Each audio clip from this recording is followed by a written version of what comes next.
Hey there, thanks for tuning into Duckbricks. I'm Chris, and welcome to LEGO Mini Reviews, the show where I review a ton of different LEGO vintage and new sets right here on the Duckbricks YouTube channel in a short form format. So I have a ton of Bricklink orders to get through, as well as just associated LEGO purchases, and I figured instead of making a mega video where I go through every single one that's hours long, why not break it up into separate mini reviews?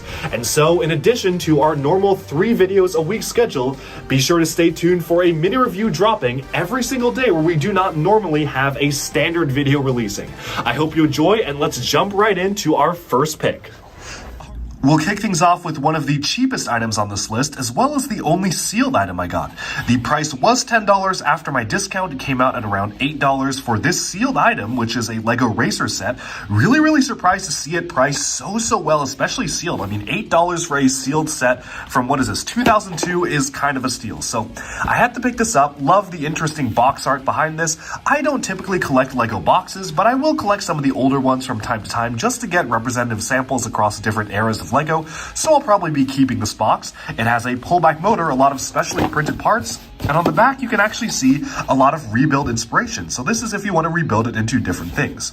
It also fits within the Drome Racers section of, or sub-theme of LEGO Racers, which is one that I actually do really like. I've gotten a lot of the other Drome Racer sets because they really just were doing all sorts of crazy stuff with them. As you can kind of see here, there was all sorts of different builds in this series, and I can't wait to get this opened. So dumping everything out, you can see that, yeah, this is fully sealed. So the parts are still in their sealed bags like so.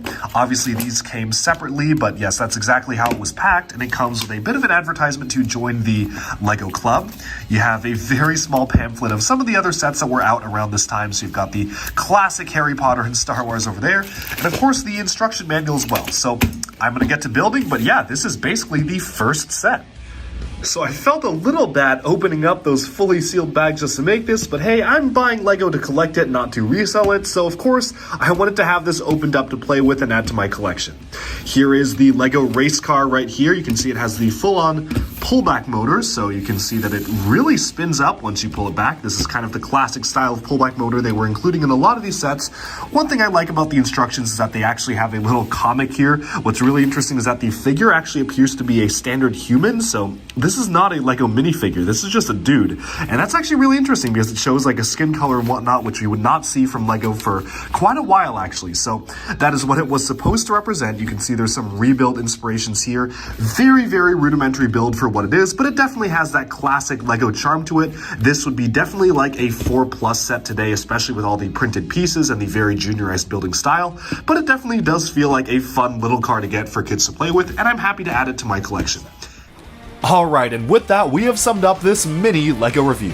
Thank you all so much for tuning in, and do let me know down in the comments below what do you think of this set. Do you like it? Do you dislike it? And if you own it, what have been your experiences with building and playing with the set itself? Also, let me know in the comments if you like this format of mini reviews. I'm trying to put them out on a fairly regular basis, so thank you so much for tuning in, and I'll talk to you again very soon. Like and subscribe for even more LEGO news, reviews, discussion, and analyses coming your way very soon.